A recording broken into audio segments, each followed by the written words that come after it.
How to allow friends to join me in Roblox. Hello everybody, welcome back to our channel. In today's video we are going to learn how we can allow friends to join us in Roblox.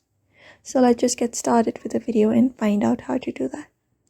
So if you want to allow your friends to join you on Roblox, that is a very easy method. Go ahead and open up your Roblox first, and once you find this interface on your screen, in the navigation bar you can find this more option. You just need to go ahead and tap on it. Once tapped on it, you'll be finding different options available from this more tab.